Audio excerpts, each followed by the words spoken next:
Hello there. Today I'm having a taste of a tequila. The tequila concerned is Teremana, which says a small batch tequila, and this is their Reposado.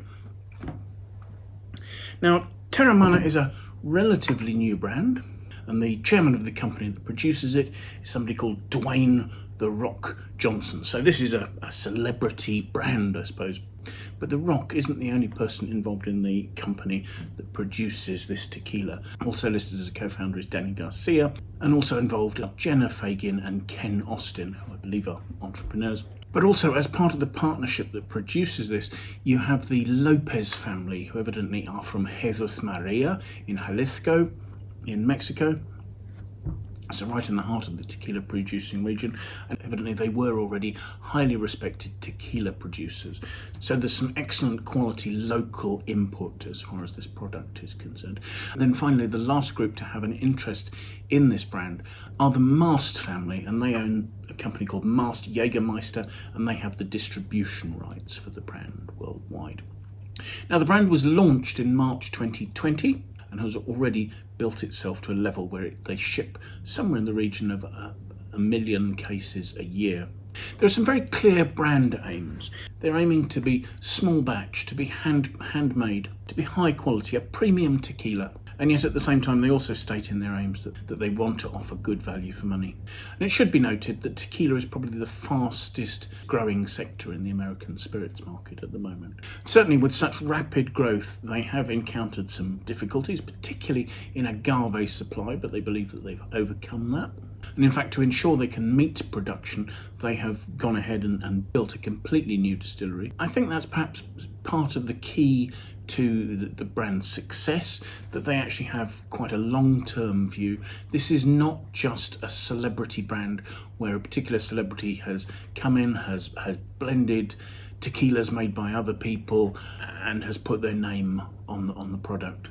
There's a long-term brand building aim here, and there is a complete control from the production of the raw materials, the agave, right the way through to the distribution of the product. So this is a very seriously put together brand. The raw material used to create this is Blue Weber Highlands agave, which you have to use if you're making tequila. It's from Jalisco, so the largest of the recognized tequila producing regions in western Mexico. The town of Jesus Maria is a small town at about 2,000 meters above sea level. So the surrounding environs actually tend to be quite dry. There's not a lot of rainfall, so the agave grows fairly slowly here. They'll only use agave once it's somewhere like 6 or 7 years old, so it takes time for the agave hearts to grow to the right size to be harvested. Teremana are very particular about the fact that they roast the agave hearts in brick ovens, and this takes place over a period of 3 days, after which the roasted agave hearts are shredded and the juice is collected and fermented. Fermentation goes on in locally built, they say traditional copper stills, although I would say that from the promotional pictures I've seen, the stills aren't actually wood fired, so they're not completely traditional just in that one aspect.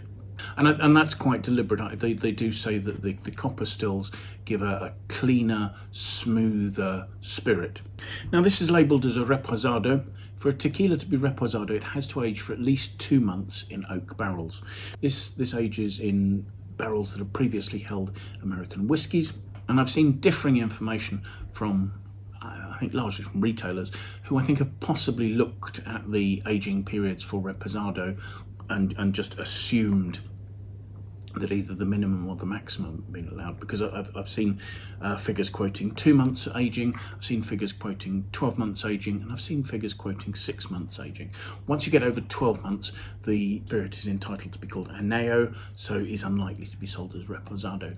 I suspect it, I mean, the 6 month figure sounds about right for a brand that's looking to produce a quality tequila, but that's just an assumption on my part. The other thing I should mention is that the brand aims to be sustainable, thus all the agave fibre that's left after the agave hearts have been shredded is composted and goes back onto the land and gets ploughed in, along with they'll grow corn on the site.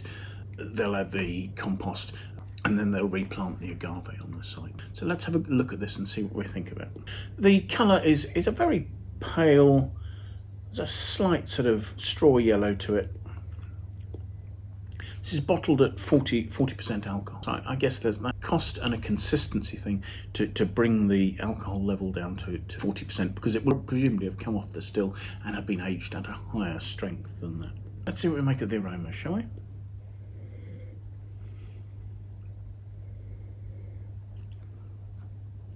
There's a richness, there's an obvious note of tequila, there's a sort of an almost peppery sort of jalapeno sort of note to the aromas, but then there is also a sort of a vanilla, a woodiness,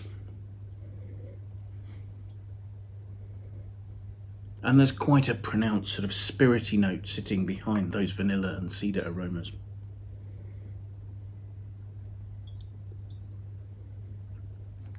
The spirit actually seems quite clean, and even on the nose, it doesn't seem too fiery. The vanilla notes seem to give it a smoothness there. Let's see what we make of it on the palate, shall we?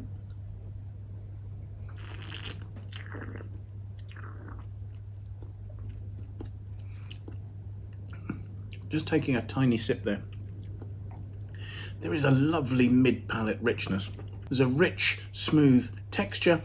On the middle of my tongue, there's a sort of an explosion of anise and fennel. There's a slightly sort of oily nature. As the warmth comes out of the spirit, the notes of cedar and vanilla are evident on the edges of my tongue there. And actually the capsicum, jalapeno, those sort of notes that were on the nose, they're not coming through in the same way on the palate.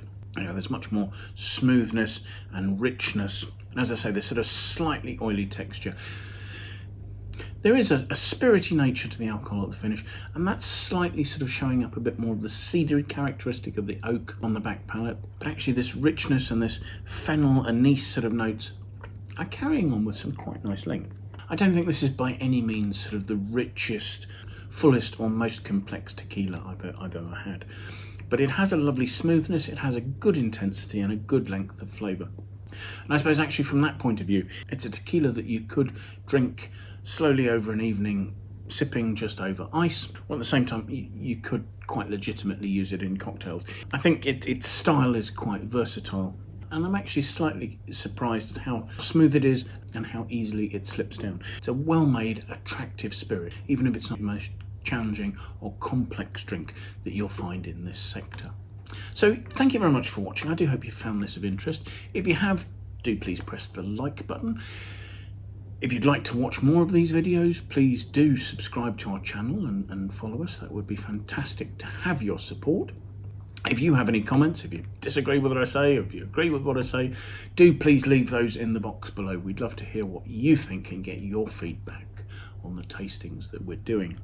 I will leave a link in the note to our page for this particular tequila on the Wine Searcher website, and that way you can follow that, you can find out where it's available, what its pricing is, and any other background information that we have on that. So thank you once again for joining us, and I do hope you'll manage to make some time and come and join us for another tasting in the very near future. Goodbye for now.